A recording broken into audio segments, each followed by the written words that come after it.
Once upon a time, in a quiet Yoruba village nestled between lush hills and endless palm trees, there was a river that people feared. This was no ordinary river. It was said to talk. Legends whispered that the river, known as Odo Oro, the River of Secrets, held the power to reveal truths, grant wishes, or curse those who dared to disrespect it.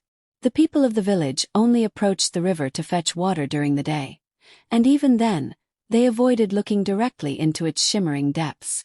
But despite their caution, the village was suffering. Crops failed, livestock perished mysteriously, and the once thriving community was plunged into hardship. Among the villagers was a young girl named Abike. She was only 14, but her courage and intelligence had always set her apart. Her father had passed away when she was a baby, and her mother, Yejide, worked tirelessly to provide for her.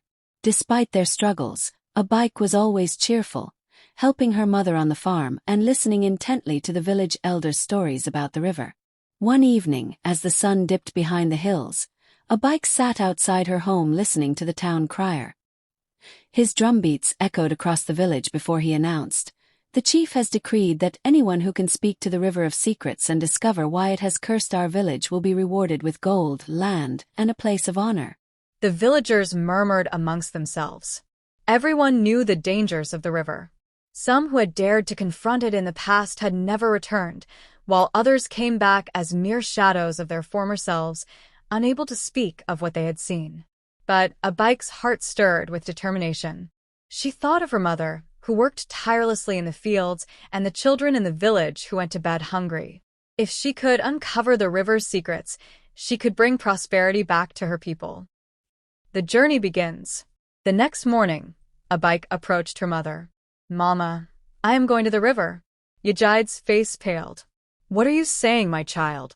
That river is dangerous. You will not go."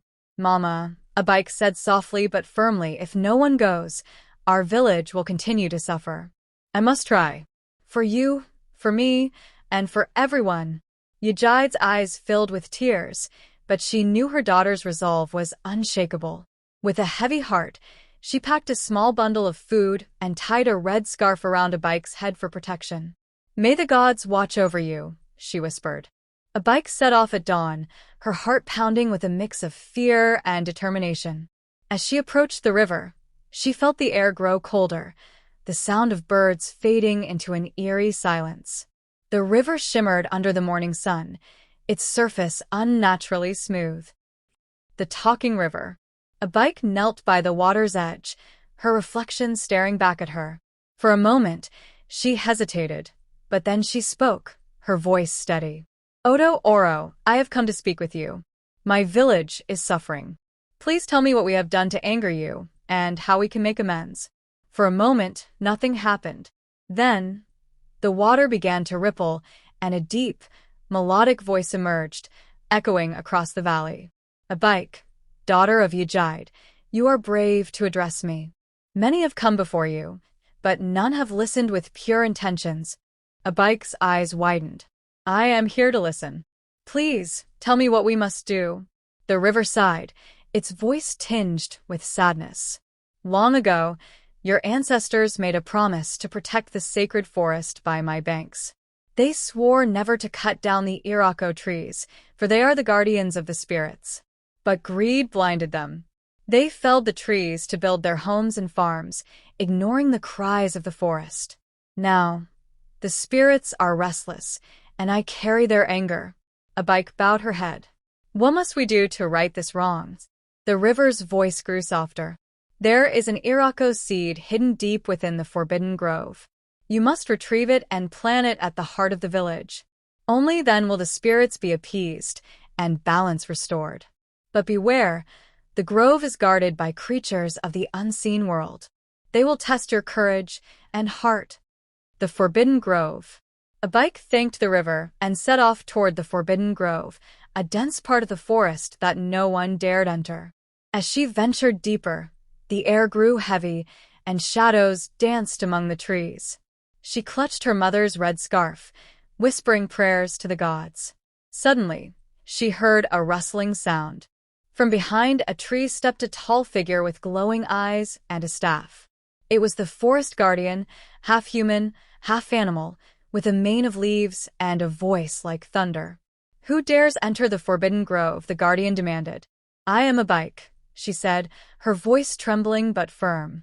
"I seek the Irako seed to save my village." The guardian studied her for a moment.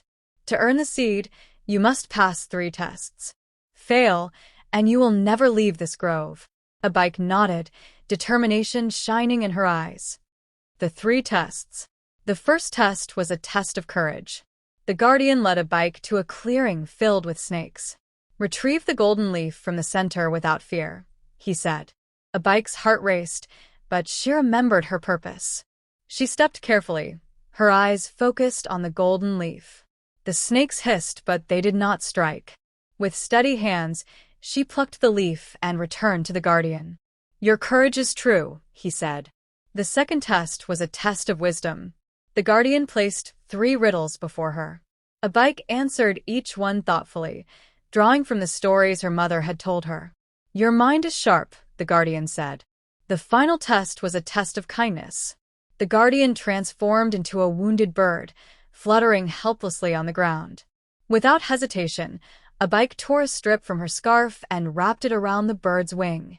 "You have a kind heart," the guardian said, returning to his true form. "You have passed all the tests." The Irako seed. The guardian led Abike to the center of the grove, where a small wooden box lay beneath an ancient tree. Inside was the Irako seed, glowing with an otherworldly light. "Take this seed and plant it in your village," the guardian said. "But remember, its power is tied to your people's respect for the land. Protect it, and it will protect you." Abike thanked the guardian and began her journey home. Restoration. When Abike returned to the village, she told the elders everything. They listened in awe as she recounted her journey. Together, the villagers gathered in the town square and planted the Irako seed.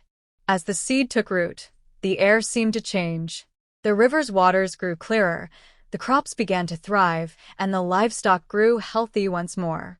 The people, grateful for Abike's bravery, vowed never to harm the sacred forest again. Abike became a hero, not just for her courage, but for her wisdom and kindness. Her story was told for generations, a reminder that respect for nature and bravery in the face of adversity could heal even the deepest wounds. And so, the river of secrets fell silent, content that balance had been restored.